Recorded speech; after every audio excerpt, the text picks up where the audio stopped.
এই মুহূর্তে আমি ফাল্গুনী ঘোষ কলকাতার বড়নগর থেকে ফাল্গুনী ঘোষ প্রোগ্রেসিভ লাইব্রেরিতে আমরা অবস্থান করছি। আমার সঙ্গে আছেন বিশিষ্ট আবৃত্তিকার শ্রীমতী চন্দনা দাস। উনি এসেছেন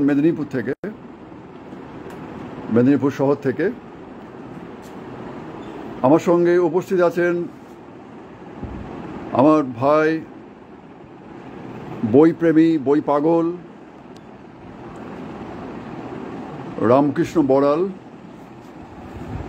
আমরা রামকৃষ্ণ বড়ালকে দেখতে পাচ্ছি, চন্দনা দাস মহাশয়কে আমরা দেখতে পাচ্ছি। আমাদের লাইব্রেরিতে আজকে কবিতা পাঠের ছোট্ট আয়োজন আমরা করেছি। আমরা কিছু কবিতা পাঠ করব সবাই মিলে। এই লাইব্রেরি 2023 সালে আনুষ্ঠানিকভাবে প্রতিষ্ঠা হয়। তার আগে থেকেই আমি জীবনে যত যা বই পড়েছি, সংগ্রহ করেছি, সেই সব বই আমাদের লাইব্রেরিতে আছে। তো সেই সব বিষয়গুলো আপনাদের সঙ্গে একটু শেয়ার করতে চাই। ফাল্গুনী ঘোষ বড়নগর থেকে আমাদের কবিতা পাঠের আসর শুরু হবে। আপনাদের সঙ্গে লাইব্রেরি শেয়ার করছি। আমাদের লাইব্রেরিতে মোটামুটি 6,500-এর মতো বই এখনো পর্যন্ত আছে। বাংলা, ইংরেজি, কবিতা, সাহিত্য, দর্শন, সিনেমা, নাটক, প্রায় সমস্ত প্রকারেরই বই এখানে বিদ্যমান। আজকে আবৃত্তি শিল্পী চন্দনা দাসের পাঠ এবং আবৃত্তিতে আমরা অনুষ্ঠান শুরু করব। আপনারা যারা আসছেন আমাদের সঙ্গে কিছুক্ষণ সময় থেকে আমাদের অনুষ্ঠানকে সাফল্য মণ্ডিত করে তুলবেন। আমরা দেখতে পাচ্ছি গুরুদাস দাস আমাদের কামারপুকুর থেকে, কবি গুরুদাস দাস এসেছেন। পম্পা ঘোষ এসেছেন দেখতে পাচ্ছি ব্যারাকপুর থেকে। পম্পা আবৃত্তি করেন, কবিতা লেখেন, আমাদের বন্ধু। এখন চলে যাচ্ছি বিশিষ্ট আবৃত্তিকার, আবৃত্তি শিল্পী, তিনি আজকে পাঠ করবেন। কবি পবিত্র মুখোপাধ্যায়ের কবিতা পাঠ করবেন। ভূতগ্রস্ত কবি, আমি ভূতগ্রস্ত কবি, এটি 2009 পশ্চিমবঙ্গের সর্বশ্রেষ্ঠ রবীন্দ্র পুরস্কার সরকার থেকে দেওয়া হয়েছিল কবি পবিত্র মুখোপাধ্যায়ের থেকে। সেখান থেকে উনি কবিতা পাঠ করবেন। তারপর দেখা যাক কি হয়। আপনারা আমাদের সঙ্গে থাকুন। কবি পবিত্র মুখোপাধ্যায়ের কবিতা পাঠ করবেন বিশেষ চন্দনা দাস। নমস্কার, আমি চন্দনা দাস। আজকে এই লাইব্রেরিতে এসে এটা একটা পুণ্য স্থান, পবিত্র স্থান। নিজেকে ভীষণ ভীষণ ভালো লাগছে এবং গর্ব অনুভব হচ্ছে। একজন সন্ন্যাসী কবি, আমি বারবার বলি ফাল্গুনী ঘোষ একজন সন্ন্যাসী কবি, যিনি সব কিছু ছেড়ে দিয়ে, বিষয় আশয়, টাকা পয়সা এইসব ছেড়ে দিয়ে একমাত্র সাধনা হচ্ছে এইসব। সেখানে পা রেখে নিজেকে ভীষণভাবে গর্বিত এবং ধন্য বোধ হচ্ছে। আমি পবিত্র মুখোপাধ্যায়ের লেখা, কবি পবিত্র মুখোপাধ্যায়ের লেখা এই বইটি, আমি ভূতগ্রস্ত কবি, এটা থেকে একটা কবিতা পাঠ প্রথম শুরু করছি। কবিতার নাম মাঝে মাঝে মনে হয়। মাঝে মাঝে মনে হয় বেঁচে থাকা বড় অর্থহীন। যখন অদৃশ্য সুতো আমাকে নাচায়, আমি আছি অপরের ইচ্ছাধীন, একজন নর্তক শুধু। ইচ্ছে মতো বেঁচে থাকবার অধিকার হারিয়েছি অদৃশ্য প্রভুর ইঙ্গিতে। আমার শিশুর দিকে তাকালে সুস্পষ্ট দেখি অশুভ আগামী। যৌবনে পা রেখে যাবে ভবিষ্যৎ গাঢ় অন্ধকার। কেউ নেই ভাঙা সেতু হাত ধরে পার করে দিতে। সুস্থ বাঁচার ইচ্ছে অসুস্থ পাগলামি, দিনগত পাপক্ষয়ে অতঃপর ভাষাও নিজেকে। ক্ষুধার্থ হায়নার চাপা উল্লাসের হাসি দিকে দিকে, শরীর নিংড়ানো ঘাম রক্তে তার মারুতির চাকা ঊর্ধ্বশ্বাসে ছোটে। আমি ক্রমশ হারাতে থাকি দু চোখের জ্যোতি। আমার মেয়েকে যদি কেউ বলে হও আউসমতি, সে ভাবে নিষ্ঠুর শ্লেষ, এর চাইতে ঠাট্টা আর নেই। সে তার পৃথিবী থেকে হারিয়েছে বিশ্বাস কবেই। তৃতীয় বিশ্বের প্রাণী, চোখ ফোটে তরুণ বয়সে, প্রাজ্ঞ নারী। অন্ধকার ফুটে ওঠে ঝলসাই সুতীক্ষ্ণ তরবারি, সর্বত্র আগুনে চোখ গিলে খেতে চায় প্রেম, প্রকৃষ্ট প্রতিভা। শঙ্কায় বিপন্ন বোধে তাড়িত আত্মার কাটে দিন। এইভাবে বেঁচে থাকা মনে হয় বড় অর্থহীন।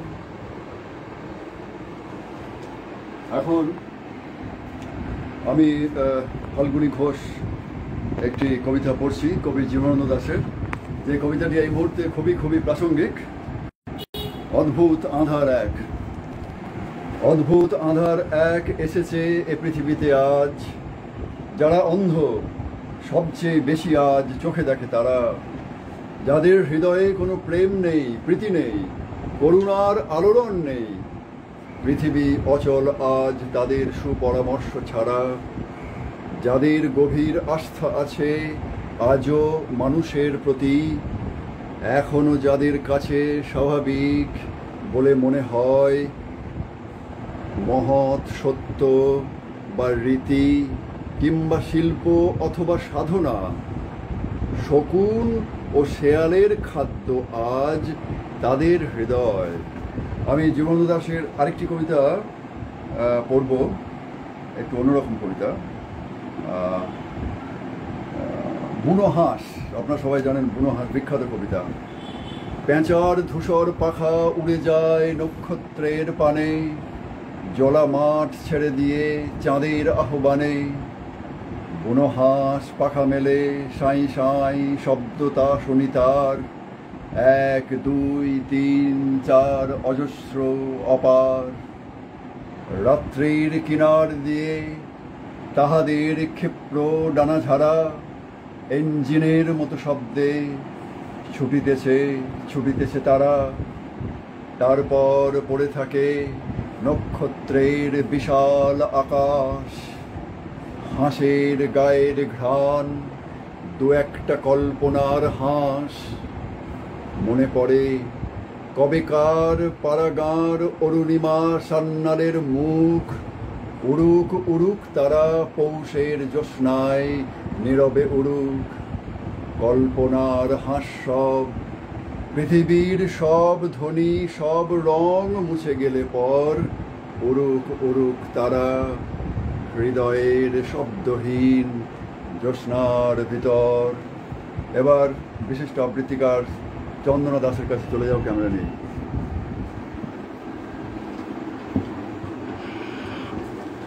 যার লাইব্রেরিতে আমি বসে আছি তার কবিতা একটা না পড়লেই নয়।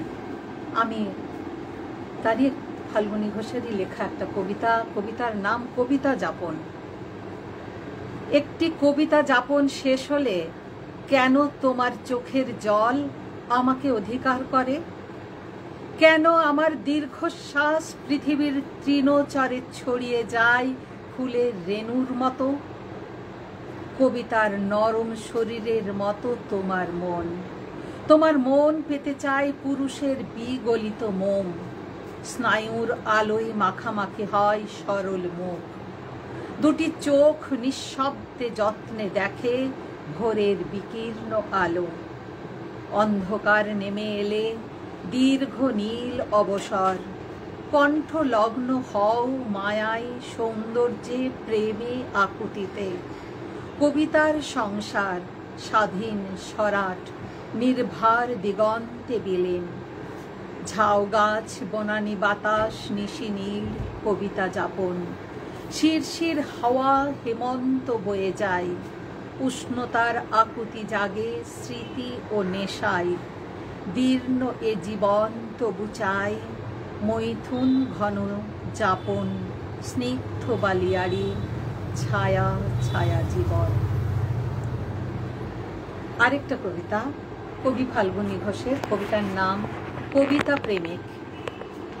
কবিতা প্রেমিক, তুমি কি যাবে কোনো একদিন কবির হাত ধরে সূর্য ওঠার আগে, নরম লালের আভা মেখে চোখে মুখে, সংসার হলাহলের তীব্র নীলে যারা হারিয়ে ফেলেছে চোখের আলো, যাবে কি মোহিত মরুদ্যানে মায়া মরু ছেড়ে, দিনান্তের চাঁদ যেখানে ঘুরে বেড়ায় প্রবীণ আকাশের গালিচায় নিঃস্ব মানবীর মতো, যাবে একদিন ইগোবেষ্টিত অজগর সংসার ছেড়ে নরম নিভৃত ঘাসের উপর, প্রজাপতি উড়ে আসে দেখো এই বান্ধব ঘাসে, অরণ্যের বনানী গান ভেসে আসে মর্মর হাওয়ায়, ওই তো বুলবুলি হাসে পেরিয়ে দীপ্ত বাতি ঘর জ্বলে ওঠে, সন্ধ্যার কালো ভেদ করে মানবিক প্রেমে। এ জীবন শুধু প্রেমের সহমর্মিতার, কোথায় লাভ ক্ষতির কুবের ধনদাস, সাজায় পাশা চতুর শকুনের মতো, ওই সব পৃথিবী আমাদের নয়। জগতের সুখ কি আজ বণিকের হাতে বন্দী হতে হতে ছড়িয়ে পড়ে মধ্যবিত্তের স্নায়ু ও শিরায়? ওই পথে বুঝি সুখ, ওই পথে বুঝি অনেক সেপিয়েন্স, নগর একদিন খসে পড়ে দীর্ণ পলিস্তারার মতো, গ্রামীণ সবুজ অধিকার করে জীর্ণ ইট লোহা রড আর মানুষের মন। এখন আমি ফাল্গুনী কবিতা পড়ছি কবি পবিত্র মুখোপাধ্যায়ের বিখ্যাত কবিতা কবি ও রাজা। কবি ও রাজা পবিত্র মুখোপাধ্যায়। এখানে আমার সঙ্গে ক্যামেরা চালাচ্ছেন আমার এই ভাই রামকৃষ্ণ বড়াল, তাকে ধন্যবাদ। কবি ও রাজা পবিত্র মুখোপাধ্যায়। মাথার উপরে কেউ রাজছত্র তুলে ধরে ঘোষণা করবে, দেখো তোমাদের রাজা রয়েছেন সিংহাসনে, ভূমি কুর্নিশ করো, স্তোত্র গাও। এরকম কিছু শনাক্তকরণ শুধু রাজাদের প্রয়োজন, কবির তা নয়। কবি তো উলঙ্গ, একা, মাথার উপরে ঝড় বৃষ্টির আকাশ, হিম সম্প্রপাত, কঠিন রোদ্দুর, মানুষের খুব কাছে ঘাসের উপরে তার উপবেশনের সিংহাসন। তার কোনো প্রজা নেই, আছে দুঃখী মানুষের বিষণ্ণ উত্তাপ। ঘরবাড়ি আছে শব্দহীন শব্দ, বুক ফুঁড়ে আসা বিষাদ জড়ানো প্রস্রবণ। সে তার সাম্রাজ্যে বড় একা, মত্ত সংসারের কাছে বড় প্রয়োজনহীন। রাজার ঘোষক থাকে, রাজছত্র ধরে থাকে ছত্রধর, বিদূষক থাকে, রাজপোষ্য কবি থাকে, কৃতদাস কৃতদাসী, দেবভোগ্যা নারী। এসব কবির নেই। কবি বড় অভিমানী, নিষ্পত্র গাছের নিচে তারাদের সাথে কথা বলে, কখনো মৃত্যুর কথা ভাবে, বড় মমতায় ছেড়ে দেয় পাখি খাঁচা থেকে, তুলে দেয় পাখির ছানাকে বৃক্ষ কোঠরে সে, এবং একাকী ঘরে ফিরে এসে বুকে হাত রেখে মধ্যরাতে একা শুয়ে কাঁদে। অপূর্ব কবিতা, অসাধারণ অসাধারণ অসাধারণ। কবি উদয়ন ভট্টাচার্যের একটি কবিতা পড়ব। কবি উদয়ন ভট্টাচার্য বর্ষিয়ান কবি, আমাদের এই চিন্তকের লেখক। হলুদ পাতার রং, কবি উদয়ন ভট্টাচার্য। হলুদ পাতার রং বিবর্ণ হয়ে আসে, হলুদ খামের চিঠি এসে পড়ে থাকে টেবিলের নিচে, সেই যে ছুটন্ত ঘোড়ার পিঠে বসিয়ে রেখে চলে গেলে, আমি এখনো নামতে পারিনি কোভালাম বিচে। সবুজ পাতাগুলির রং যখন আরো সবুজ ছিল বর্ষার জলে, রোদে বিস্তর ভেজাভেজি হলো। দেয়ালের অন্য দিকেই থাকো অথচ দেখা হয় না দীর্ঘদিন। ভেবেছিলে আমাদের আর কোনোদিন হবে না সুদিন। পাতাবাহারের গাছে কোনো ফুল হয় না, হয় না ফল। সূর্য উঠবেই জানি, বসে আছি স্মৃতি সম্বল। এখন আবার বিশিষ্ট আবৃত্তিকার চন্দনা দাস। এই চিন্তক পত্রিকা কবি ফাল্গুনী ঘোষের সম্পাদনায় প্রকাশ হয়। এই পত্রিকার একটা সংখ্যা থেকে, এটা জুন 2024, এই সংখ্যা থেকে এই পত্রিকায় কিছু লেখকদের কবিতাগুলো তুলে ধরার চেষ্টা করছে। কবি পঙ্কজ মান্নার একটা কবিতার নাম প্রণামী।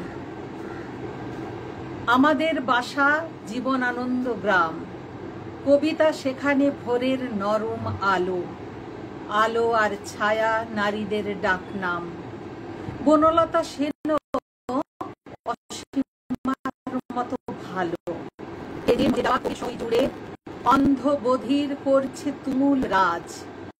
তবু সমাজের চোখে পরাজিত এক লোক শব্দে আঁকেন চেতনার কারুকাজ। আমি দেখি কবি মৃত্যুর মুখোমুখি, জেনে গেছে নারী সুদূরের নিহারিকা। ঈগল ডানার রোদ মুছে গেলে পর পাণ্ডুলিপির পাঠে ডোবে অনামিকা। কবিতার দেশ বরিশাল কলকাতা, আমাদের বাসা জীবনানন্দ গ্রাম।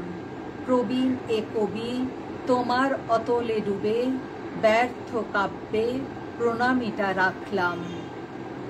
সুন্দর কবিতা।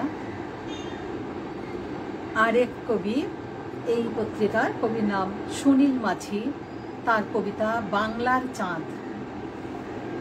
বিষুব সূর্য প্রদক্ষিণ করেছিল কুসুম কুমারীর গর্ভগৃহ, বাংলার আকাশে তাই তিনি কিংবদন্তি চাঁদ। তার জন্য এখনো কৃষ্ণ ও শুক্লপক্ষের চাঁদ ভিন্ন ভিন্ন জ্যোৎস্না ছড়ায়।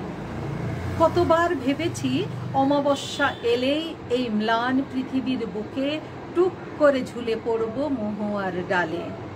অস্পৃশ্যা হওয়া সত্ত্বেও তার জন্যেই ধরাধামের কালো অন্ধকারকে কখনো অমাবস্যা মনে হয়নি। যেদিন রাতে বঙ্গবন্ধু খুন হলেন, সেদিন চাঁদটি ভীষণ রুগ্ন হয়ে গিয়েছিল ঠিকই, তবুও কীর্তিনাশা বুকে এতটুকু জোয়ার কম খেলেনি। না বলা সত্ত্বেও আমার সুরঞ্জনা অন্য যুবকের হাত ধরেছিল, এ কথা সত্য। কেমন আছেন বলে রাস্তা পেরিয়ে চলে গিয়েছিল আমার বনলতা, এ কথাও সত্য। তবুও শাশ্বত এই বিষণ্ণ চাঁদের আলো বুকে ধরে এখনো কারো প্রতি আমার কোনো অভিমান নেই। প্রেম যখন আবেগ, তখন আমার কামনা ছিল জাগতিক। প্রেম যখন চেতনার উন্মেষ, তখন নিজেকে মনে হয়েছিল এক মহা পৃথিবীর বাসিন্দা।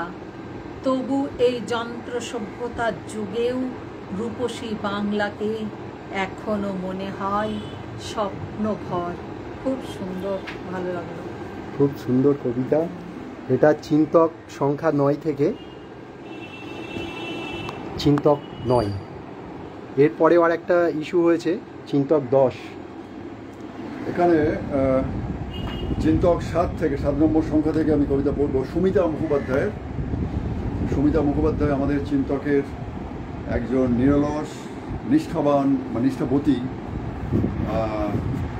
কি বলবো, চিন্তকের সঙ্গে সবসময় যিনি থাকেন আর কি, শুভানুধ্যায়ী কবিতা লেখেন চিন্তকের কবি। সুমিতা মুখোপাধ্যায়ের কবিতা কারফিউ। সুন্দরের হাতে আজ হাত করা, গোলাপের বিরুদ্ধে হুলিয়া, হৃদয়ের তর্জমা নিষিদ্ধ আর মননের সম্মুখে প্রাচীর। বিবেক নিয়ত বন্দী, প্রেমের বিরুদ্ধে পরোয়ানা। এখানে এখন পাখিয়ার প্রজাপতি ধরে ধরে কারাগারে রাখে, সবাই লাঞ্ছিত করে স্বর্ণ চাপাকে। সুপেয় নদীর জলে ঠেকে দেয় বিষ, আকাশকে করে উপহাস। আলোর বিরুদ্ধাচারী আঁধারের করে শুধু স্তুতি। বসন্তের বার্তা শুনে জারি করে পূর্বাহ্নে কারফিউ। মানবিক উৎসমুখে ফেলে যত শিলা ও পাথর, কবিতাকে বন্দি করে সৌন্দর্যকে পড়ায় শৃঙ্খল। আরেকটি কবিতা মৌসুমী বন্দ্যোপাধ্যায়ের, এই একই চিন্তক 7 নম্বর ইস্যু থেকে, চিন্তক জুন 2023। মৌসুমী বন্দ্যোপাধ্যায়ের কবিতা স্বদেশ। জানি না দেশ কাকে বলে, দেশ দেশ করে বহুকাল লুকিয়ে কেঁদেছি মার কোলে। অভিমানে চোখ মুছে আবার ভুলেছি অতীতের অভিমান। মা যে বলে তার দেশ ছিল ওপারে। ইছামতি নদী তীরে দূরে দূরে সরে যায় সে অতীত। এখনো মাও গেছে ভুলে দেশ কাকে বলে। বাবা বলে তার দেশ এপারেই ছিল, আজও তাই আছে। শুধু স্মৃতি ভাসিয়ে নিয়ে যায় বিষণ্ণ অতীতের ঘুঘুরাকা দুপুরে। তাই পিতাও ভুলেছে আজ দেশ কাকে বলে। শিশুকালের কাদামাছি ডাকে সাড়া দিয়ে ফিরে যায় আমার স্বদেশে। মাঠে ঘাটে বাবলার গাছে কাঁটা গাছে পিচ পোড়া রোদ্দুরে। এখনো পরন্ত বেলায় ময়দানে ব্রিগেডের মাঠে রেসকোর্স বিটি রোড ধরে খুঁজে ফিরি দেশ। যেখানে সকালের প্রথম আলো এসে পড়ে নির্বিচারে সকলের চোখে মুখে। বাতাসের গতিবেগ একতরফা নির্বাচন করে না কোনো বিশেষ আইন কানুনের। বৃষ্টি ভেজা নিয়মের বেড়াজাল আগলে রাখে না কোনো বজ্র আটুনি দিয়ে। এতখানি বয়স বেড়েছে তবু আজও জানি না আমি দেশ কাকে বলে।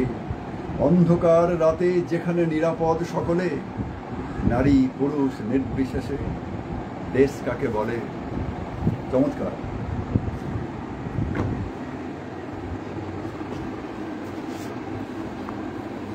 এখন চন্দনা দাস, আবৃত্তি শিল্পী। চিন্তকের লেখা বেশ কিছু কবির কবিতা এখানে আমি উপস্থাপন করতে চাই। কবি জয়দীপ চট্টোপাধ্যায়ের জীবনানন্দ আবহমান। দিগন্ত ছুঁয়ে জেগে আছে রামধনু, অনুভবী এক জীবন উপাখ্যান। কাব্য ভুবনে বহুমাত্রিক আলো, মুগ্ধতা ঘিরে মায়াবী সম্মোহন। জীবন দিয়েছে আঘাত অসম্মান, বরিশাল হয়ে দিল্লি ও কলকাতা। জীবন ফুরালো লাবণ্যহীন একা হাতে কবির সৃজন সব। জীবনানন্দ নাম রূপসী বাংলা, আজও আলোক বর্ষ বিস্ময় পারিজাত। মৃত্যুকে তুমি করেছ অতিক্রম, শিরোপা তোমার আবহমানের দুটি। হৃদয় দিয়েই লিখেছ জীবন বেগ, নিভৃতে বুঝিবা জমেছিল অভিমান। কবি চলে যান, সৃষ্টি তো চিরজীবী, বাংলার রূপ অনন্যে ভাস্বর। দর্শন ছুঁয়ে বোধের শব্দমালা, প্রজ্ঞার দিক বিকশিত বাংময়। জীবনানন্দ উৎকর্ষের ভাষা, দুঃখ দহনে প্রত্যয়ী আলোমুখ। অমর্ত্য থেকে আজও আসে নীল চিঠি, সৃষ্টিতে তুমি প্রণম্য সুন্দর। আরেকজন লেখক নীলোৎপল গুপ্ত। যেন এক সুপ্রাচীন বেদনা মিনার, শালিকের নরম ডানার নিচে ইতিহাস তার কিছু পৃষ্ঠা রেখেছে লুকিয়ে। এই কথা তুমি ছাড়া কে আর জেনেছে? কেউ কি বুঝেছে ঠিক এতখানি গ্রামীণ সহজে ভাটফুল শিরিষের নিজস্ব পাঁচালী? আমরা সমুদ্র দ্বীপে সীমাহীন জলের কিনারে, একা একা ভেসে যেতে যেতে বারবার সূর্যাস্ত আলোয় শুধু তোমাকে দেখেছি। মানুষ ও মানুষের দিকে আহা কি নির্নিমেষ তুমি তাকিয়ে রয়েছ। সময়ের ঢেউ ফুঁড়ে মাথা তোলা যেন এক সুপ্রাচীন বেদনা মিনার। এখন কবিতা পড়ছি কবি স্বাগতা ভট্টাচার্যের, চিন্তক, একেবারে সম্প্রতি, যেটি 10 নম্বর সংখ্যা, নারী সুরক্ষা আন্দোলন নিয়ে। এখান থেকে পড়ছি কবি স্বাগতা ভট্টাচার্যের কবিতা সময়ের উল্লাস। পথের বাঁকে জেগে থাকা সর্বনাশ, পথের বাঁকে জেগে থাকা সর্বনাশ, নদীর বিপন্ন স্রোত, ওলট পালট রাত, বেহিসেবি খাদ, রাতের শেষ প্রহরে বয়ে আনে হিংসাত্মক সাপের ছোবল। অজস্র যন্ত্রণা, অপসংস্কৃতির রুদ্ররূপ, প্রতারক ফাইলের নিপাট মোড়কে ঢাকা এক ধারাবাহিক ইঙ্গিত। জীবনের অক্ষম নিরুপায়গুলো জাঁকালো পোশাকে মাঝ নদী বরাবর। আমাদের তিলোত্তমা এখনো পেল কি বিচার? প্রমাণ মুছতে চাওয়া কিছু সময়ের চতুরতা যথার্থ পেয়ে গেল সুযোগ। সংবাদপত্রের পাতায় পাতায় সন্ত্রাসবাদীদের ছবি, হাই প্রোফাইল আর মিথ্যার পাঁচালি। ক্ষমতার অট্টহাস্য, কৃতদাসের লড়াই, ছি নষ্ট আঙুলের মন্ত্রণা। মানব না, বিচার চাই চাই। বিপন্নতার ম্যাজিক ফুয়েল, সূর্যের চেয়েও উত্তপ্ত ও লাল রঙা, যাতে আলো নয়, ছুটে আসে কেবল আর্তনাদ। আর ঘরে বসে থাকা অভাগা অভাগিনী আর কোনোদিন শুনবে না, বাবা ওষুধটা খেয়ে নাও। ক্ষতবিক্ষত হৃদয়ে দেহের লবণাক্ত জল চেটে গতরে মশাল জ্বালাবে একদিন। ক্ষুব্ধ চৈতন্যের অন্তহীন প্রকৃতিতে আদিম কোনো অজানা গাছ ঝাঁকড়া চুলে কেঁপে উঠবে একদিন জোরে অন্য এক বন্ধন যাপনে। আরেকটি কবিতা কবি শাশ্বতী চট্টোপাধ্যায়, এই সময়কার কবি শাশ্বতী চট্টোপাধ্যায় আমাদের এই বন্ধু। কবিতার নাম নারী জন্ম। এরা সবাই আমার বন্ধু, যেসব কবিদের নাম বলছি। নারী জন্ম, শাশ্বতী চট্টোপাধ্যায়। আধিক আকাশে যার বিজয় উড়ান, সৃষ্টির ইতিবৃত্ত নখদর্পণে দুর্ভাগ্য এই। দুর্গতার চির অরক্ষিত, সংশয় চিহ্নে গাঁথা লজ্জা বস্ত্র তার। মনে পড়ে ত্রেতা যুগ, রামরাজ্যকাল, রক্ষা পায়নি জানকী, ছলে বলে কৌশলে লঙ্কেশ্বর বেঁধে রাখে নারীর সম্ভ্রম। মনে পড়ে দাপরের দ্রুত ক্রীড়া সভা, পঞ্চপতি বাজি রাখে দ্রুপদ দুহিতা। যুগ পরম্পরা দেখে অগ্নিপ্রবেশ, রজস্বলা দ্রৌপদীর বস্ত্রহরণ। ইতিহাস নিরুত্তাপ রমণীয় ভাষ্যে লিখে চলে রমণীর রোদনের রোল। রাজা মরে যুদ্ধে আর রানী মরে জহরের ব্রতে। নারী রক্ষা প্রহসন সময়ের স্রোতে, আকুলি বিকুলি কিছু আবেগের ধারা নিমেষে হারিয়ে যায় কালো গর্ভে। উঠে আসে বানতলা হাতরাস কামদুনি, নির্ভয়া তিলোত্তমা উপলক্ষে নারকীয় পুনরাবৃত্তে। খুব সুন্দর কবিতা। এখন সুন্দর কবিতা। এখন কবি চন্দ্রদাস কি কিছু পড়বে না? তাহলে আরেকটা বলি, আবৃত্তিকার চন্দ্রনা দাস। আমরা অনেকক্ষণ জীবনানন্দকে নিয়ে লেখা এটা থেকে অনেক কবিরই পড়লাম, তা আমি এখন চাই কবি জীবনানন্দ দাশেরই লেখা একটা কবিতা, কবিতার নাম সহজ, এই কবিতাটা আবৃত্তি করার চেষ্টা করছি।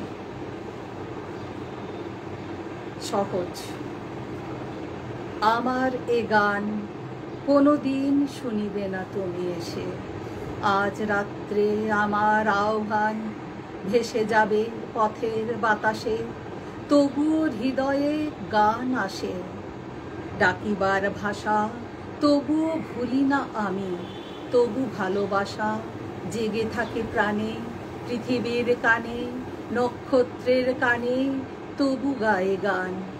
কোনোদিন শুনিবে না তুমি তাহা জানি আমি, আজ রাত্রে আমার আহ্বান ভেসে যাবে পথের বাতাসে, তবুও হৃদয়ে গান আসে। তুমি জল, তুমি ঢেউ, সমুদ্রের ঢেউয়ের মতন তোমার দেহের বেগ, তোমার সহজ মন ভেসে যায় সাগরের জলের আবেগে। কোন ঢেউ তার বুকে গিয়েছিল লেগে, কোন অন্ধকারে জানে না সে, কোন ঢেউ তারে অন্ধকারে খুঁজিছে কেবল জানে না সে।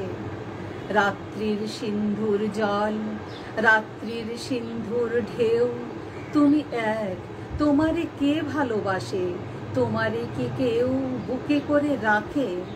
জলের আবেগে তুমি চলে যাও, জলের উচ্ছ্বাসে পিছে ধুধু জল তোমারে যে ডাকে। তুমি শুধু একদিন, এক রজনীর মানুষের মানুষের ভিড় তোমারে ডাকিয়া লয় দূরে, কত দূরে, কোন সমুদ্রের পাড়ে, বনে, মাঠে, কিংবা যে আকাশ জুড়ে উল্কার আলেয়া শুধু ভাসে, কিংবা যে আকাশে কাস্তের মতো বাঁকা চাঁদ জেগে ওঠে, ডুবে যায় তোমার প্রাণের স্বাদ তাহাদের তরে। যেখানে গাছের শাখা নড়ে শীত রাতে মরার হাতের সাদা হাড়ের মতন, যেইখানে বন আদিম রাত্রির ঘ্রাণ বুকে লয়ে অন্ধকারে গাহিতেছে গান, তুমি সেইখানে নিঃশব্দ বুকের গানে, নিঃসঙ্গ বুকের গানে, নিশীথের বাতাসের মতো একদিন এসেছিলে, দিয়েছিলে, একদিন দিতে পারে যত। এখন আমরা ছোটবেলায় একটা কবিতা, বিখ্যাত কবিতা আবৃত্তি করতাম বিভিন্ন জায়গায়। নজরুলের 125 চলে গেল, আমি কবি কাজী নজরুল ইসলামের একটি কবিতা আবৃত্তি করে শোনাবো আপনাদের। বহুদিন এসব আবৃত্তি করা হয় না, নিজেরা কবিতা লিখতে গিয়ে শুধু পাঠই করে থাকি। নজরুলের একটি বিখ্যাত কবিতা আমি আবৃত্তি করব। অবশ্য বিশিষ্ট আবৃত্তিকারের সামনে করছি, বুকটা দুদু করছে, তবুও চেষ্টা করা যাক। কান্নারি হুঁশিয়ার, দুর্গম গিরি কান্তার মরু, দুস্তর পারাবার লঙ্ঘিতে হবে রাত্রি নিশীতে, যাত্রীরা হুঁশিয়ার। দড়িতেছে দড়ি, ফুলিতেছে জল, ভুলিতেছে মাঝি পথ, ছিঁড়িয়াছে পাল, কে ধরিবে হাল, আসে কার হিম্মত, কে আছো জোয়ান, হও আগুয়ান, আঁকি যে ভবিষ্যৎ। এ তুফান ভারী, দিতে হবে পারি, নিতে হবে তড়ি পার, তিমির রাত্রি মাতৃমন্ত্রী শান্তিরা সাবধান, যুগ যুগান্ত সঞ্চিত ব্যথা ঘষিয়াছে অভিযান। হেনাইয়া উঠে পুঞ্জিত বুকে বঞ্চিত অভিমান, হেনাইয়া উঠে বঞ্চিত বুকে পুঞ্জিত অভিমান। ইহাদের পথে নিতে হবে সাথে, দিতে হবে অধিকার। অসহায় জাতি মরিছে ডুবিয়া, জানে না সন্তরণ, কান্ডারি আজি দেখিব তোমার মাতৃমুক্তিপণ। হিন্দু না ওরা মুসলিম, ওই জিজ্ঞাসে কোনজন, কান্ডারি বলো ডুবিছে মানুষ সন্তান মর্মার। গিরি সংকট ভীরু যাত্রীরা গরু গরু যায় বাজ, পশ্চাৎ পথযাত্রীর মনে সন্দেহ জাগে আজ। কান্ডারি তুমি ভুলিবে কি পথ, ত্যাজিবে কি পথমাজ, করে হানাহানি তবু চলো টানি, নিয়েছ যে মহাভাগ। কান্ডারি তব সম্মুখে ওই পলাশির প্রান্তর, বাঙালির খুনে লাল হলো যেথা ক্লাইভের খঞ্জর। ওই গঙ্গায় ডুবিয়াছে হায় ভারতের দিবাকর, অধিবেশে রবি আমাদেরই খুনে রাঙিয়া পুনর্বার। ফাঁসির মঞ্চে গেয়ে গেল যারা জীবনের জয়গান, আসি অলক্ষ্যে দাঁড়াইছে তারা, দিবে কোন বলিদান। আজি পরীক্ষা জাতির অথবা জাতির করিবে ত্রাণ, দলিতেছে তরি ফলিতেছে জল, কান্ডারি হুঁশিয়ার। এখন আমরা একেবারে শেষে, এতক্ষণ যিনি ক্যামেরা করছিলেন রামকৃষ্ণ বড়াল, উনি দু চার কথা আমাদের সঙ্গে শেয়ার করবেন। আজকে কীরকম লাগলো বা ওর কি অনুভূতি এইসব নিয়ে রামকৃষ্ণ বড়াল, বইপ্রেমী, বই পাগল এবং সংস্কৃতি সম্পন্ন রামকৃষ্ণ বড়াল কিছু কথা আমাদের সঙ্গে শেয়ার করবেন। নমস্কার, আমি রামকৃষ্ণ বড়াল, চাকরি সূত্রে কলকাতাতেই থাকি। আজকে চলে এসেছি ফাল্গুনী ঘোষ প্রোগ্রেসিভ লাইব্রেরিতে। ফাল্গুনী স্যারের সাথে অনেকদিন থেকেই পরিচয়, তো আজকে লাইব্রেরিতে এসেছি। সঙ্গে আছেন বিশিষ্ট আবৃত্তিকার, মেদিনীপুর থেকে এসেছেন চন্দ্রনাথী। খুব ভালো লাগলো। কবিতা আমরা বইয়ে পড়ি, কিন্তু সেটা পড়ার পরে যে একটা অনুভূতি বা খবর শোনা, খবর বাক্যের ওপরে যে শাসাঘাত ব্যাপারটা, সেটা কাছ থেকে শুনলে খবর যেন আরও সুষমাময় হয়ে ওঠে। তো আজকে আমার কাছে সেই রকমই একটা দিন। ফাল্গুনী স্যার এবং চন্দ্রনাথী দুজনাই এত সুন্দরভাবে আবৃত্তিগুলো করলেন, যেন মনে হচ্ছে আমি এই ঘরে বসেই সেই বিশ্বকে দেখতে পাচ্ছি, সেই বিশ্বের কন্দরে কন্দরে চলে যাচ্ছি, যেখানে জীবনানন্দ, তারপরে আরও যারা কবিতা লিখেছেন তাদের যে ভাবনা, পল্লী ভাবনা, খুব সুন্দরভাবে তারা তাদের ভাষার যে কি বলবো, ভাষার মাধুর্য দিয়ে একদম ফুটিয়ে তুলেছেন। তো ফাল্গুনী স্যারের লাইব্রেরিতে অসংখ্য বই আছে, প্রায় 7 থেকে 8 হাজার বই আছে। কোথায় কোথায় বই আছে বলছি, র্যাকে সাজানো তো আছেই, তার সাথে আবার খাটের নিচে বই আছে সাজানো। এখানে ইতিহাস, সাহিত্য, দর্শন, লোক সংস্কৃতি, তারপরে অনেকগুলো ম্যাগাজিন, দেশ থেকে আরম্ভ করে উৎসব, এছাড়াও আরও খুব সুন্দর সুন্দর কাজ দেখতে পাচ্ছি। যেমন রবীন্দ্রনাথের সঙ্গে সংযুক্ত ছিলেন কীর্তিমোহন সেন, তাকে নিয়ে একটা কাজ করেছেন আফিফ ফুয়াদ বলে একজন ভদ্রলোক, তার বেশ এবং রাখাল দাস বন্দ্যোপাধ্যায়, আমাদের মুর্শিদাবাদের ঐতিহাসিক, কি বলবো, উনি বিশ্বের দরবারে নাম করেছিলেন। হরপ্পা সভ্যতা, মহেঞ্জোদারো সভ্যতা, সেই আবিষ্কারের সঙ্গে যুক্ত ছিলেন। আমাদের মুর্শিদাবাদের ভূমিপুত্র তথা ভারতের ভূমিপুত্রই বলা চলে। এখানে ফাল্গুনী স্যারের যে লাইব্রেরি, সেখানে অনেক বইয়ের কালেকশন আছে এবং মিসলেনিয়াস। হ্যাঁ,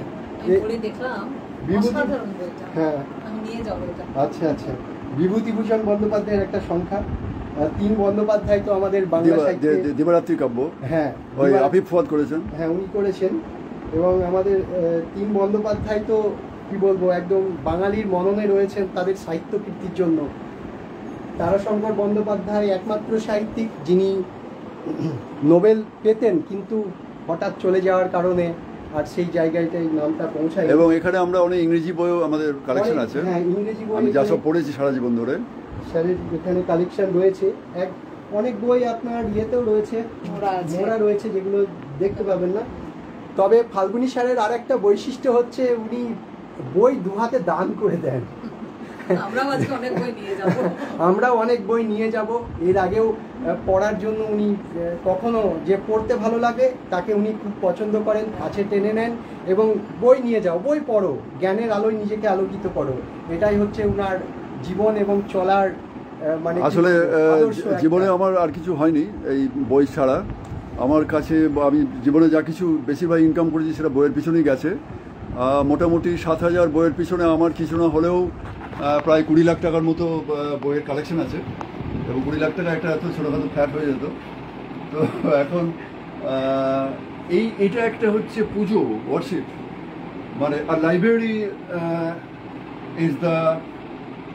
a library is the storehouse of knowledge and wisdom.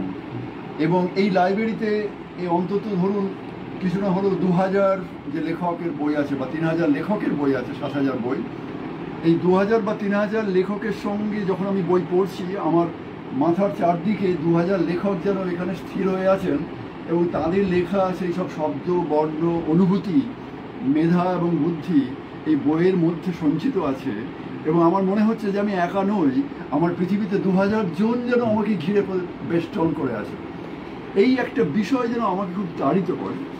এখানে আমি চেষ্টা করেছি কবিতা, ইতিহাস, নাটক, সিনেমা, ফিলসফি থেকে শুরু করে, সায়েন্সের বইটা অতটা নেই, আমি সায়েন্সের ছাত্র নই, পলিটিক্স, মোরালিটি, এথিক্স থেকে শুরু করে ইংরেজি বিভাগেরও প্রায় 2500-3000-এর মতো বই আছে ইংরেজির, 3000 বই আছে ইংরেজির।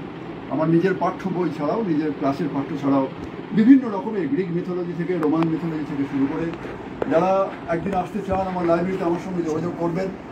এবং আমাদের একটি নতুন র্যাকও তৈরি করা হয়েছে। সেই নতুন র্যাকটিকে রামকৃষ্ণ নতুন র্যাক কিছু ছবি এখানে আছে শঙ্কুবাবুর সঙ্গে ছবি, ইয়াং বয়সে তরুণ বয়সে শঙ্কুবাবুর সঙ্গে ছবি, আমার 30 বছরের ছবি, 30 বছর বয়সে কবি পবিত্র মুখোপাধ্যায়ের সঙ্গে আমাদের মেয়ে তখন জন্মায় সেই সময়কার ছবি, পুরস্কারের ছবি, গোপাল কৃষ্ণ গান্ধী রাজ্যপাল মাদ্রাজে তার সঙ্গে ছবি চেনায়। এইসব নিয়ে আমাদের একটি ছোট ফ্ল্যাটের মধ্যে যা কিছু বানানো হয়েছে আপনারা দেখতে পাচ্ছেন। এটা আমার কাছে একটি মন্দির এবং শান্তি নিকেতনই আমি বলবো, আমার কাছে বই নিকেতন। আমি এখানকার নাম দিয়েছি কাব্যকুঞ্জ এবং ফাল্গুনী ঘোষ প্রোগ্রেসিভ লাইব্রেরি। তো আপনারা যারা সাহিত্যপ্রেমী সংস্কৃতি প্রেমী মানুষ আমার সঙ্গে যোগাযোগ করে আপনি আসবেন, কয়েকটা ঘন্টা আমরা কাটাবো, চা খাবো, আড্ডা দেবো। আজকে যেমন এসেছেন বিশিষ্ট আবৃত্তিকার মেদিনীপুর শহর থেকে চন্দনা দাস, উনি খুবই সংস্কৃতি প্রবণ, হাই স্কুলের শিক্ষিকা ছিলেন ম্যাথমেটিক্সের অঙ্কের, এবং তার কাছে হচ্ছে কবিতা এবং সাহিত্যই হচ্ছে তার আত্মা, এবং এইসব যারা নিয়ে থাকেন তারাই হচ্ছে তার আত্মীয় এবং কাছের মানুষ, কবিদের বন্ধু। রামকৃষ্ণ কলকাতা শহরে থাকে, ইয়াং ছেলে, বই পাগল। এই 35-36 বছরের একটি ছেলে বই পাগল। বেশিরভাগ লোক বউ পাগল হয় আর বাড়ি গাড়ি নারী হাঁড়ি এইসব করতে ব্যস্ত, কিন্তু বিষয় হচ্ছে রামকৃষ্ণ সেরকম নয়, ও বই পাগল ছেলে। ওকে আমি কিছু কিছু বই দিয়ে ওরা একটা বাড়িতে লাইব্রেরি বানাচ্ছে। তো এই বইয়ের যে নেশা এবং বইকে ঘিরে, জ্ঞানকে ঘিরে তার যে চেতনা সেখান থেকে আমরা পাই, এইসবের মধ্যে আমরা থাকি। এইসব করতেই আমাদের মধ্যে যে অসুয়া, মানে পিএনপিসি অসুয়া, লোকের ক্ষতি করার চেষ্টা করা, অসৎ বৃত্তি, চুরি ডাকাতি, এসব থেকে আমরা বিরত থাকতে পারি এবং একটা সৎ পথে আমরা জীবন করতে পারি। এবং কবিতার মধ্য দিয়ে, সাহিত্যের মধ্য দিয়ে, কবিতা পাঠের মধ্য দিয়ে, সঙ্গীতের মধ্য দিয়ে, শিল্পের মধ্য দিয়ে এই সব কিছু আমাদের সম্ভব। এবং এই সব কিছুকে যদি আরও চারদিকে ছড়িয়ে দেওয়া যায় গোটা বাংলাতে, গোটা ভারতে, গোটা পৃথিবীতে, তাহলে মনে হয় আমাদের সামনে যে সময়টা আসছে আমাদের পরের জেনারেশনের কাছে, তারা আমাদের দিকে শিখবে। এই পরম্পরা বাহিত যে আমাদের শিক্ষা, এটিকে যদি আমরা বজায় রাখতে পারি তাহলে আমাদের এইসব কর্মকাণ্ড, শিক্ষা, সংস্কৃতি, চেতনা, বোধ, সাহিত্য, কবিতা, সঙ্গীত নিয়ে সব কিছু সফল হবে। অনেক ধন্যবাদ। আজকের মতো শেষ করার আগে আবৃত্তিকার চন্দনা দি আমাদের 2-4 কথা কিছু বলবেন। হ্যাঁ, আমি চন্দনাদির কাছে 2-1টা প্রশ্ন রাখতে চাই। তার আগে বলে নিচ্ছি, ফাল্গুনী স্যার তো সাহিত্যের লোক, আর্ট নিয়ে এসেছেন এবং এই নিয়ে কাজ করছেন। তো উনি হচ্ছেন ম্যাথামেটিক্সের টিচার, সায়েন্স ওনার ব্যাকগ্রাউন্ড। আর্টসের প্রতি এই ভালো লাগাটা কিভাবে? ভালো লাগা আমার বলতে পারো শিশুকাল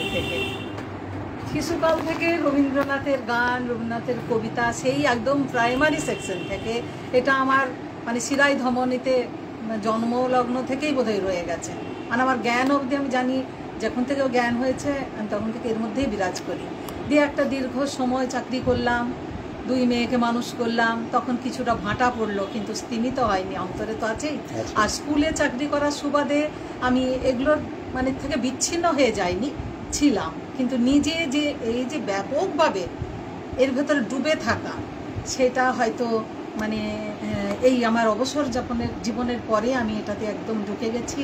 এবং এই যে ফাল্গুনী ঘোষ বা আরও যারা আছে, মানে এই কি বলবো, একটা সন্ন্যাসী কবি, আমি বারবার বলি সন্ন্যাসী কবি, কারণ 4-5টা কলেজে যে পড়াতো, যে আজকে লক্ষাধিক টাকা মান্থলি ইনকাম করতো, সে আজকে একটা বেকারের মতো ঘুরে বেড়াচ্ছে, কি নয় বই নিয়ে বসে আছে।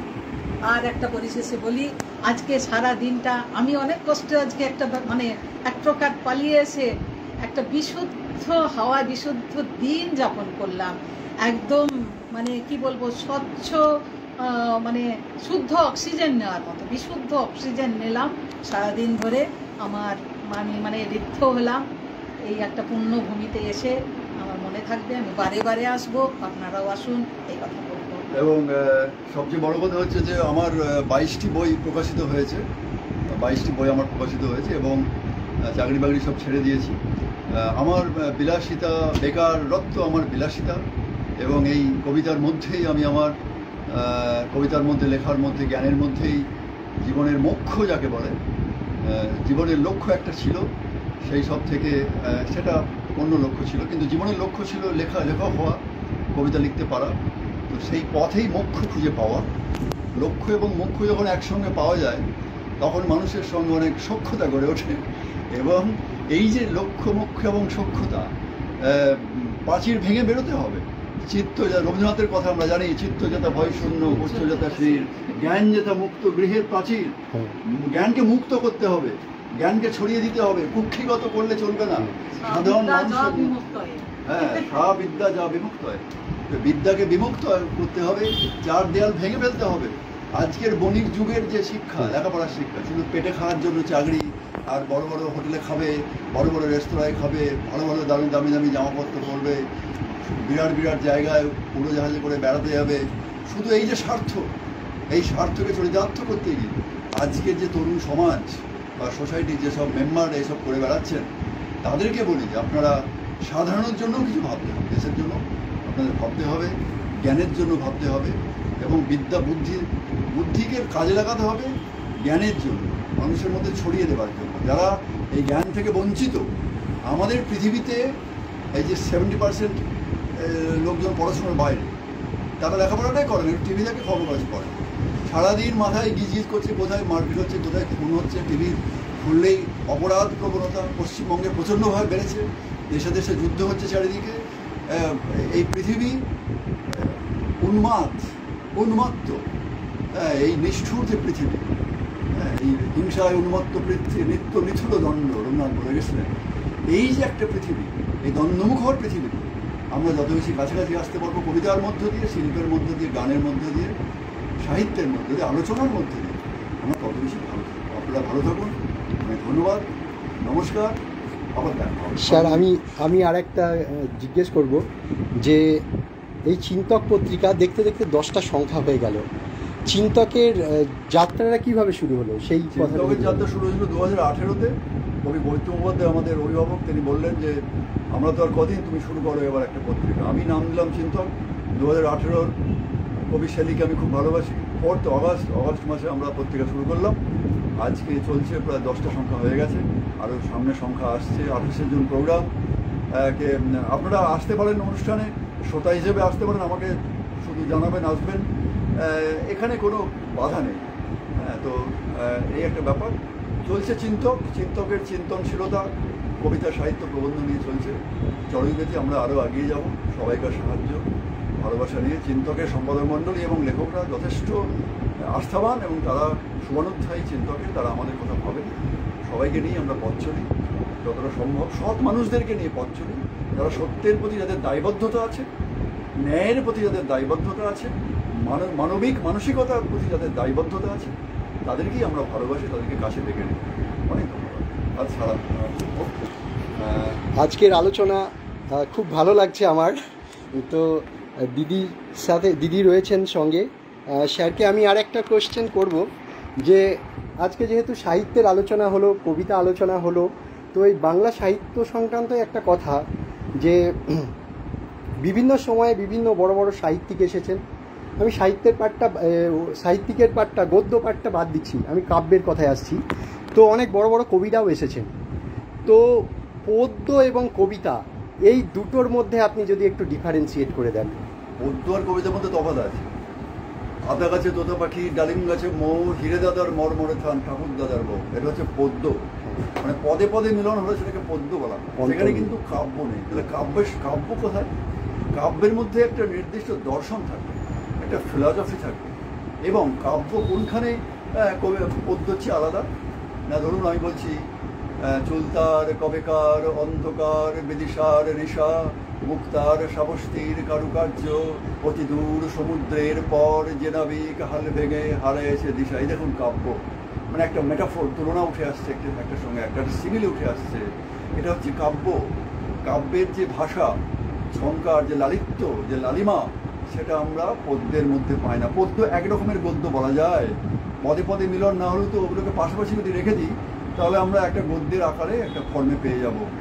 পোয়েম আর পোয়েট্রি, পদ্যকে আমরা যদি পোয়েম বলতে পারি বা রাইম বলতে পারি বা ভার্স বলতে পারি কখনো কখনো, সেখানে পদে পদে মিলন হলে পদ্য, এবং এই পদ্যের সঙ্গে এই যে আমরা যেটা বাইরে থেকে দেখতে পাচ্ছি এটা সুপার স্ট্রাকচার বলা হয়, সেটাকে সুপার স্ট্রাকচার, এটাকে বাইরে থেকে দেখতে পাচ্ছি, সেটাকে আমরা পোয়েম বলবো। কিন্তু তার ভেতরে যে উপাদান আছে যেটা আমরা দেখতে পাচ্ছি না, অনুভব করছি মেধা দিয়ে, অনুভূতি দিয়ে, সেটা হচ্ছে কাব্য। যদি বলি যে the desire of the moth for the star of the night for the morrow, the devotion to something afar from the sphere of our sorrow, এই যে শেলির বিখ্যাত কবিতা, the desire of the moth for the star. একটা moth ছুটে যেতে চাইছে আলোকবর্তিকার দিকে, স্টারের দিকে, নক্ষত্রের দিকে। The desire of the moth for the star, না আমরা তো মথের মতো, আমরা ছুটে যাচ্ছি সেই আলোকবর্তিকার দিকে। The desire of the moth for the star of শেলির কবিতা, বিখ্যাত কবিতা। The desire of the moth for the star of the night for the morrow, রাত্রির আরতি সকালে গিয়ে পৌঁছানো, ভোরে গিয়ে পৌঁছানো। Of the night for the morrow, the devotion to something afar from the sphere of our sorrow. এই ডিভোশনগুলো আমাদের এই পৃথিবী থেকে অন্য একটা পৃথিবীতে আমরা চলে যাই। আমরা কখনো পুরী, কখনো গোয়া, কখনো দার্জিলিং, কখনো কেউ সুইজারল্যান্ড ঘুরতে যায়, বেড়াতে যায়। এখানে আর ভালো লাগছে না, অন্য একটা জায়গায় বুঝি পাথেও সঞ্চয় করবো, বেঁচে থাকার অক্সিজেন খুঁজে পাবো।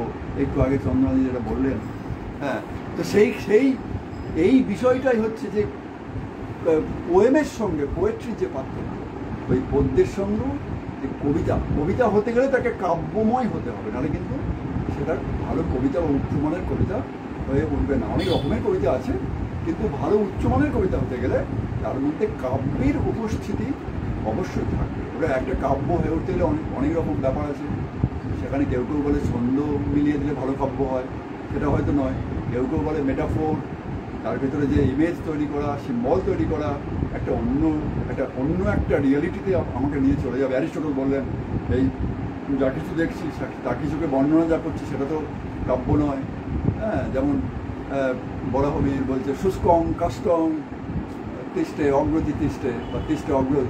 হ্যাঁ, সামনে একটি শূন্য কাঠ পড়ে আছে, শুষ্কং কাষ্টং অগ্রে তিষ্টতি, এরকম বলছেন। তো সেটা কালিদাস আরো বড় কবি, তিনি বললেন নীরস তরু বড় পৌরত ভাগে। এই যে সুন্দর, যে একটা কথাকে সুন্দরভাবে বলা, একটা অন্য ব্যঞ্জনা দিয়ে বলা, রস সৃষ্টি করা মনের মধ্যে, এটা যারা পারেন সেই কবিতা চিরকালীন হিসেবে রয়েছে। বলছি শেষ করো, এবার শেষ করো, 1 ঘন্টা হয়ে গেল। বোর লাগবে লোকের? বোর লাগছে না, দেখছি অনেকে কমেন্ট করছেন এবং বলছেন খুব ভালো আলোচনা করছেন, সুন্দর কথা, সেই জন্য আরও দীর্ঘায়িত করে দিলাম। অনেকে কমেন্ট করছেন এবং শুনছেন এই কবিতার কথাগুলো, আপনি যেগুলো বলছেন এগুলো তো বই পড়ার থেকেও আমি মনে করি যে অনেক বেশি সহজ পাচ্ছ। এই যে কানে শুনছেন এবং আপনি এত সুন্দরভাবে সামনে থেকে বুঝিয়ে দিচ্ছেন। হ্যাঁ, উপনিষদ হচ্ছে সবচেয়ে বড় কবিতার যে গ্রন্থ, উপনিষদ এবং গীতা, ভগবদ গীতা এবং উপনিষদের যে বাণী আমরা সকালবেলা ঘুম থেকে উঠে প্রত্যেকের উপনিষদের এই বাণীটা মনে রাখা দরকার এবং বারবার পাঠ করে করে নিজেকে টিউনিং করা দরকার। ঈশাবাস্যমিদং সর্বং যৎকিঞ্চাৎ জগত্তং জগৎ তেন তক্তেন ভুঞ্জিতা মা গৃধ কস্যশ্চিৎ ধনম। ঈশাবাস্যমিদং সর্বং, ভগবান বা ঈশ্বর সব জায়গায় পরিব্যাপ্ত, যদি আমরা ভগবানে বিশ্বাস করে থাকি। ঈশাবাস্যমিদং সর্বং যৎকিঞ্চাৎ জগত্তং জগৎ, আমরা যতটুকু জগৎকে দেখতে পাচ্ছি আমাদের চেতনা দিয়ে, মন দিয়ে, ইন্দ্রিয় দিয়ে, সেটুকুই হচ্ছে জগৎ। যৎকিঞ্চাৎ জগত্তং জগৎ তেন তক্তেন ভুঞ্জিতা, তেন তক্তেন ভুঞ্জিত, এটা হচ্ছে মোস্ট ইম্পর্টেন্ট লাইন। তেন তক্তেন ভুঞ্জিত মানে ত্যাগের দ্বারা ভোগ করো। রবীন্দ্রনাথ বলছেন যে তুমি যদি ত্যাগ করো তুমি রিক্ত হবে না, তুমি ভিখিরি হবে না, রিক্ত হবে না, ত্যাগ করলে তুমি পূর্ণ হয়ে উঠবে। রবীন্দ্রনাথ তার কবিতায় বলছে, লেখার মধ্যে বলছে যে ত্যাগ করলে তুমি পূর্ণ হবে, তুমি রিক্ত হবে না। হ্যাঁ, তুমি 1% আমরা ছোটবেলায়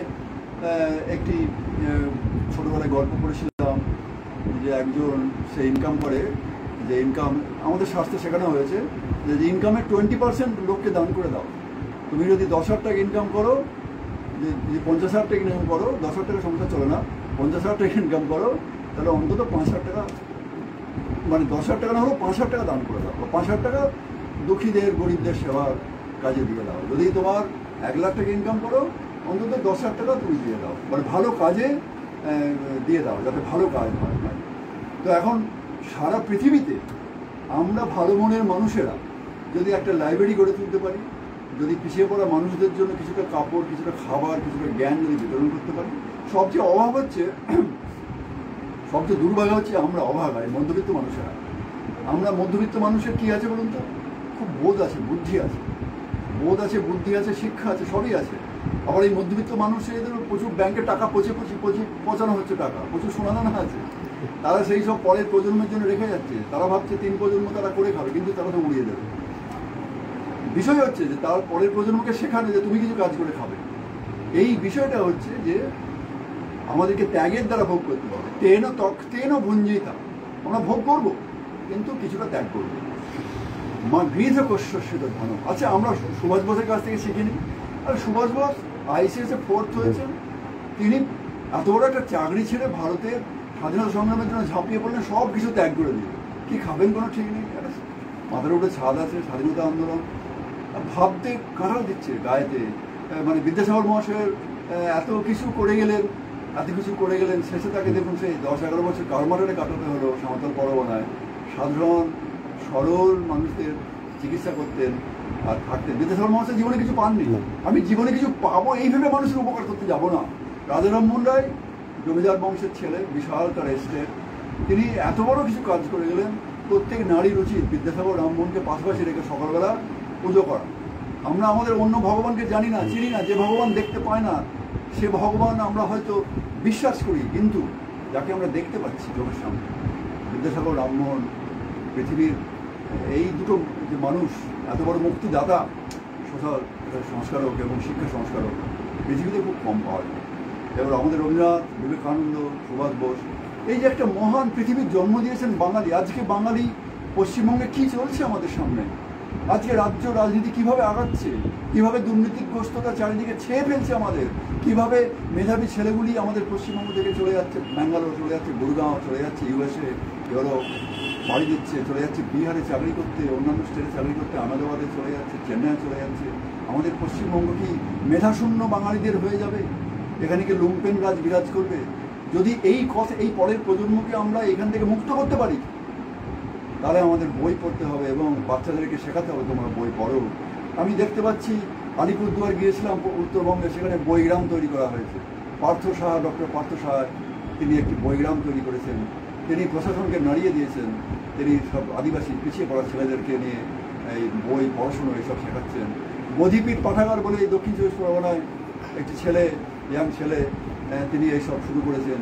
সব ভ্রাম্যমান লাইব্রেরি তৈরি করেছেন, নাম কি ভ্রাম্যমান লাইব্রেরি। সেগুলো প্রতিদিন বেরিয়ে পড়ে, রাস্তায় রাস্তায় গ্রামে গ্রামে ঘুরে বেরিয়ে তাদের বই বিতরণ করে শিক্ষার ব্যবস্থা করছে। তাহলে এইরকম অনেক দরকার, এবং এই শিক্ষার আরও যত ছড়িয়ে পড়বে তখন আমরা জানবো। মানে আমাদের মনটাকে প্রস্তুত করতে হবে। তেন ভঞ্জিত একবারে হবে না, মন তৈরি করতে হবে। তেন ভঞ্জিত মা গৃহ কস্যস্য ধন। অপরের ধনে লোভ দেবো না, চুরি করবো না। এই বাণী যদি সকালবেলা যদি আমরা মনে মনে করতে পারি, সারাদিন আমাদের ভালো লাগে। এবং অসতও মা শান্তিময়, তমসো মা জ্যোতির্গময়, মোস্ট ইম্পর্টেন্ট, তমসো মা জ্যোতির্গময়। তমসা অন্ধকার, এই অন্ধকার থেকে আলোর দিকে যে যাত্রা, সেটাই হচ্ছে হিউম্যান সিভিলাইজেশন। অনেক বড় বড় গাড়ি আছে, বাড়ি আছে, হাঁড়ি আছে, সোনাদানা আছে, ব্যাংক ব্যালেন্স আছে, এইসব নিয়ে কী হবে? একদিন তো মরে যাবো, চলে যাবো, কবরে কফিনে শ্মশানে চলে যাবো। সুতরাং এইসব ভেবে লাভ নেই, বস্তু চিন্তা থেকে বেরিয়ে আসতে হবে। আমার যতটুকু দরকার নিশ্চয়ই সেটুকু রাখবো, কিন্তু তার বাইরে যে এক্সট্রা আমাদের ইনকাম, সেটাকে নিয়ে আমাদেরকে জ্ঞানের জন্য বই কিনে বিলিয়ে দিতে হবে, খাবার, বস্ত্র, যতটা সম্ভব আমাদের চেষ্টা করতে হবে একটা সুন্দর পৃথিবী তৈরি করার জন্য। না হলে আপনি একটা 5তলা 4তলা বাড়ি করলেন, প্রচুর সোনাদানা করলেন, পাশের গরিব লোকেরা, বস্তির লোকেরা, তারা খেতে পায় না, তারা এসে চুরি করে নিয়ে চলে যাবে। তাদের কোনো লাল লজ্জা নেই, পুলিশে ধরে নিয়ে যাবে, মারবে, জেলে ঢুকাবে, আবার বেরিয়ে আসবে, আবার চুরি করবে। এই অসাম্যের যে পৃথিবী, বৈষম্যের যে পৃথিবী, এটা সৃষ্টি করেছি আমরা নিজে। এই বৈষম্য সৃষ্টি করার জন্যই কিন্তু পৃথিবীতে এত হিংসা, এত উন্মত্ততা, এত চুরি, এত চামারি, এইসব বেড়ে। এখান থেকে মুক্ত হয়ে গেলে আমাদের কিছুটা হলেও আমাদের উপনিষদ, ঋষিবাক্য আমাদের নিয়ে চলবে। তার উপায় কবিতা, শিল্প, সাহিত্য, সঙ্গীত, বস্তু চিন্তা থেকে বেরিয়ে আসতে হবে, জ্ঞানের চিন্তা করতে হবে, মানুষকে ভালোবাসতে হবে, মানুষের পাশে অন্তত দাঁড়াতে হবে, তাকে কিছুটা উপকার করতে হবে, জ্বালা যন্ত্রণায় কিছুটা বোধের মধ্যে আনতে হবে। তাহলে আমাদের পৃথিবী আরও সুন্দর হয়ে উঠবে। অনেক অনেক ধন্যবাদ, দেখা হবে আবার। রামকৃষ্ণ। আমরা কলকাতার সব লাইব্রেরিগুলো দেখছি এখন, খুব জরাজীর্ণ অবস্থা। বঙ্গীয় সাহিত্য পরিষদ এরকম হাতে গোনা কয়েকটা লাইব্রেরি আছে যাতে পাঠক সংখ্যা মানে পাঠকেরা যান। বেশিরভাগই দেখি বয়োজ্যেষ্ঠ মানে বয়স্করা রয়েছেন, খুব কম মানে এই প্রজন্মের ছেলেমেয়েরা খুব কম। আর এমন কিছু লাইব্রেরি আছে যেগুলো হয়তো আর কয়েক মাস বা কয়েক বছর পরে উঠে যাবে, যেমন খেয়ালি খেলাঘর লাইব্রেরি, সেখানে কোনো লাইব্রেরিয়ান নেই। বঙ্কিমচন্দ্র চট্টোপাধ্যায় যে লাইব্রেরিতে মানে যেখানে শেষ জীবন কাটিয়েছিলেন 2 নম্বর প্রতাপচন্দ্র লেন, সেখানে অতীব সুন্দর একটা লাইব্রেরি আছে, হ্যাঁ অতীব সুন্দর লাইব্রেরি, কিন্তু সেখানকার একমাত্র গ্রুপ ডি আছে তপন মুন্ডাদা। তিনি বলেন যে যেই লোক এসেছে বা না এসেছে সই করে যান, নাহলে এই লাইব্রেরি বন্ধ হয়ে যাবে। তো তারা এরকম আকুতি মিনতি করছেন যে যারা লাইব্রেরিতে রয়েছেন তারা বলছেন, কিন্তু লাইব্রেরিতে নিয়োগ নেই। তো এইভাবে যদি লাইব্রেরিগুলো বন্ধ হয়ে যায় বা কোনোটায় লাইব্রেরিয়ান নাই, কোনোটায় গ্রুপ ডি নেই, বা লাইব্রেরিয়ান থাকলেও তাকে 4-5টা লাইব্রেরির দায়িত্ব দিয়ে দেওয়া হচ্ছে, দেখা যাচ্ছে একটা লাইব্রেরি যেটা সপ্তাহে 6 দিনই খুলতো সেটা কোনোটা 2 দিন খুলছে বা 1 দিন খুলছে। তো সেই জায়গায় দাঁড়িয়ে আমি বলছি যে ফাল্গুনী স্যারের মতো আরও যারা মানুষ আছেন যে ব্যক্তিগতভাবে লাইব্রেরি করেছেন, আবার 2-1টা জায়গায় দেখছি আমি কলকাতা, উত্তর কলকাতায় স্ট্রিট লাইব্রেরি হয়েছে, সেখান থেকেও নিয়ে বই পড়তে পারে অনেকে। তো এই লাইব্রেরির যেখানে কি বলবো এখন খুব খারাপ অবস্থা রাজ্য সরকারি যে লাইব্রেরিগুলো, তাই তো আরও খারাপ যাতে না হয় তার জন্য কিন্তু বইকে আমাদের বাঁচিয়ে রাখতে হবে এবং বই পড়তে হবে, বই দানও করতে হবে। তো আমরা আজকে সাহিত্যের আলোচনা করলাম এখানে। ফাল্গুনী স্যার তো বিভিন্ন পত্রিকায় লিখেছেন কবিদের নিয়ে। তো আমার শেষ প্রশ্ন আজকের জন্য কবিদের নিয়ে আমি শেষ করব। তো বড় কবি মানে কবিতার যে প্রাচীন যুগ ছিল, মধ্যযুগ ছিল, এখন আমরা আধুনিক যুগে চলে এসেছি। তো মোটামুটি ধরা হয় আধুনিক যুগ কবি ঈশ্বরগুপ্তের সময়কাল থেকে, মানে তার আগে কবিয়ালদের যুগ চলে গেল, তারপর বৈষ্ণব সাহিত্য পদাবলীর যুগ চলে গেল, সেই কবিয়ালদের যুগে শেষ হয়ে যাচ্ছে, যেখানে নতুন কবি আসছেন ঈশ্বরগুপ্ত। এবং ঈশ্বরগুপ্তের কবিতা আজকে পড়তে গেলে কি মনে হবে যে ব্যঙ্গ কবিতা লিখেছেন, কিন্তু সেই সময়ে দাঁড়িয়ে উনি যে কাজটা করেছিলেন তার পূর্ববর্তী যারা কবিয়াল ছিলেন বা পদকর্তা ছিলেন তাদের জীবনী সংগ্রহ করেছিলেন। তারপরে সংবাদ প্রভাকর, এর জন্যই একটা ঈশ্বর যুগই চলেছিল কয়েকটা দশক। তো তারপরে যে প্রজন্ম, কবিতার প্রজন্ম, তার বিবর্তনটা আমি স্যারের কাছ থেকে একটু শুনে নেব যে সেই সময় মানে আধুনিক যুগে বড় বড় কবি কারা এলেন, ঈশ্বরগুপ্তকে ইয়ে করে আর কি, ঈশ্বরগুপ্ত থেকে বড় বড় কবি কারা এলেন আর কিভাবে আমাদের এই সাহিত্যে অবদান রেখেছেন। অনেক বড় কোশ্চেন, আপনি হ্যাঁ সংক্ষেপে বলছেন। মাইকেল মধুসূদন দত্ত ঈশ্বরগুপ্তের পরেই যিনি এলেন, বাংলা সাহিত্যের ভগীরথ বলা, আধুনিক বাংলা সাহিত্যের ভগীরথ যাকে বলা যাবে, সেই ভগীরথ হচ্ছেন মাইকেল মধুসূদন দত্ত। তারপর তো বিহারীলাল চক্রবর্তী, রবীন্দ্রনাথ এবং রবীন্দ্র অনুসারী এবং রবীন্দ্র বিদ্বেষী বলা যায়, বা রবীন্দ্রর ঠিক বিপরীতমুখী স্রোত যারা এলেন। রবীন্দ্র অনুসারী আমরা জানি কালিদাস রায়, সত্যেন্দ্রনাথ দত্ত, হ্যাঁ জসীমউদ্দিন, যতীন্দ্রনাথ সেনগুপ্ত, এইসব নাম আমরা পাই। এবং তারপরে আমরা যারা পাচ্ছি কল্লোল যুগ, বুদ্ধদেব বসু, অচিন্ত কুমার সেনগুপ্ত কল্লোল যুগ শুরু করলেন, জীবন দাস আসছেন, বিষ্ণু দে আসছেন, অমেয় চক্রবর্তী, সুধীন্দ্রনাথ দত্ত, এই প্রেমেন্দ্র মিত্র, এদের যে সময়টা 1920 শেষ থেকে শুরু করে, মাঝামাঝি থেকে শুরু করে 1930, তারপর 1940-এ সুভাষ মুখোপাধ্যায়, বিশেষ করে যারা বামপন্থী বইগুলো পড়েছিল, সুভাষ মুখোপাধ্যায়, সুকান্ত ভট্টাচার্য, রাম বসু, মঙ্গলাচরণ চট্টোপাধ্যায়, বীরেন্দ্র চট্টোপাধ্যায়, এদের লেখার মধ্য দিয়ে আমরা একটা অন্যরকম একটা সমাজ সংস্কারের যে লেখা, সমাজবাদী লেখা, সেগুলো আমরা পাই। এই সময়ে আস্তে আস্তে চলতে সুনীল গঙ্গোপাধ্যায়, শক্তি চট্টোপাধ্যায়, শঙ্খ ঘোষ, তখন আবার বিনয় মজুমদার লিখছে 1950-এর দশকে, তার আগে দীনেশ দাস 1930 দশকে লিখে গেছেন। 1960-এর দশকে পবিত্র মুখোপাধ্যায় এরা একটা রকমের কবিতা লিখলেন, গণেশ বসু, আর অনেক কবি আছেন, যেমন মণিভূষণ ভট্টাচার্য, এসব অনেক কবি আন্দোলন হয়েছে, হাঙ্গরি আন্দোলন, কিছু কবি লিখে গেছেন দেহবাদী যৌনতা নিয়ে, সেই সবকেও কবিতা বলা হয়েছে। 70 দশকে জয় গোস্বামী এলেন, তারপরে এই তপন দা এলেন, তপন কুমার মাইতি, কবি পঙ্কজ মান্না, আরও সব কবি আছেন, অজিত বাইরি, আরও সব কবি আছেন, রঞ্জিত দাস, আরও অনেক কবি আছেন যাদের নাম এই মুহূর্তে হয়তো আসছে না। 80-র দশকে একটা অন্যরকম ভাবনা চিন্তা শুরু হলো, আমি কারোর নাম বলছি না, 80 দশক 80-90 এই যে সময়টা চলছে, এই সময়ে অনুকবিতা দেখতে পাচ্ছি। আবার অনুকবিতার বিপ্রতীপে আমরা মহাকবিতা লিখেছি, দেখিয়ে দিয়েছি মহাকবিতা কাকে বলে। পবিত্র মুখোপাধ্যায় মহাকবিতার জনক, সেই 1960 সালে লিখেছিলেন, 1969 লিখলেন এই বিশ্বের আত্মদর্শন। এবং বাংলা আধুনিক সাহিত্যকে কেন্দ্র করে যে বহুমুখী প্রতিভারা এসেছে, এবং বাংলার কবিতা আমার মনে হয় পৃথিবীতে শ্রেষ্ঠ। এই মুহূর্তে বাংলা কবিতা পৃথিবীতে শ্রেষ্ঠ। এত ব্যঞ্জন, এত রস, এত বহুমুখী চিন্তা চেতনা। এখনও অনেকে ভালো কবিতা লিখেন, তরুণদের মধ্যে আমি দেখেছি। আমরা চিন্তক পত্রিকা করতে গিয়ে তাদের লেখা আমরা ছেপেছি, এখনও বেশ ভালো কবিতা লেখেন। এবং বাঙালির সবচেয়ে বড় হচ্ছে বোধ আছে এবং মেধা আছে, যেটা কিন্তু অন্যান্য ভারতীয় অন্যান্য জাতিগুলোর মধ্যে নেই। গুজরাটিরা ব্যবসা করে, মারোয়াড়িরা ব্যবসা করে, রাজস্থানীরা যুদ্ধ করে, বা অন্যান্য বিজ্ঞান করে, কিন্তু কবিতার দিক থেকে, লেখকের দিক থেকে শ্রেষ্ঠ কিন্তু বাঙালি, এ নিয়ে কোনো সন্দেহ নেই। তো বাঙালির যে শিল্প সাহিত্য চেতনা, কবিতা চেতনা, একে পরম্পরাগতভাবে যদি প্রবহমান রাখতে পারা যায়, তাহলে কিন্তু আমাদের অনেক কাজ করতে হবে। ঠিক আছে, সংক্ষেপে এটুকুই বললাম। এ নিয়ে বিস্তৃত আলোচনা আমি করেছি অনেক বইতে, দেখা যাক। অনেক পত্রিকায়।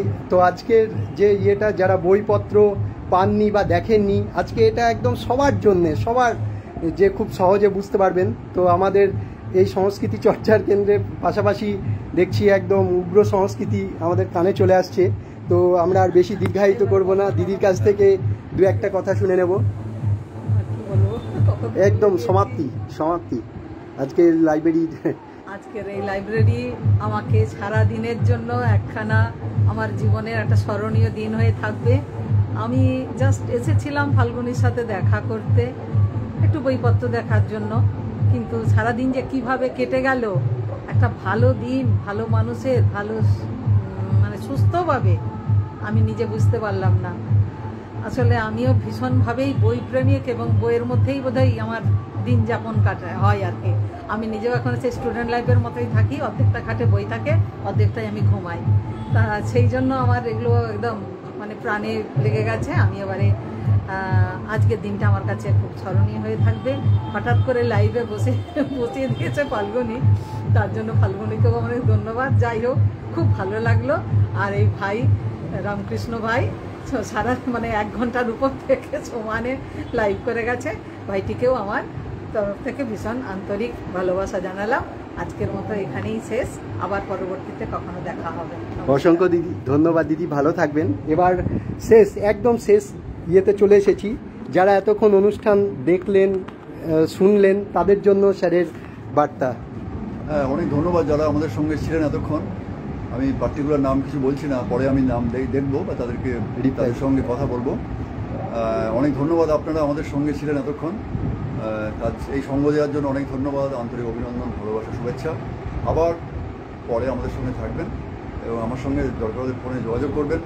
আপনারা আসবেন, আপনাদের নিয়ে অনুষ্ঠান হবে, আপনাদের কথা শুনবো, কবিতা শুনবো, গান শুনবো। অনেক ধন্যবাদ, thank you very much. Sir, আপনার নাম্বারটা বলে দেন, যারা বাইরে দেখছে অনুষ্ঠানটা। 8775773666। আমাকে যোগাযোগ করলে এখানে পেয়ে যাবেন, ফেসবুকে পেয়ে যাবেন। অনেক ধন্যবাদ। ঠিক আছে, ধন্যবাদ। সকলে ভালো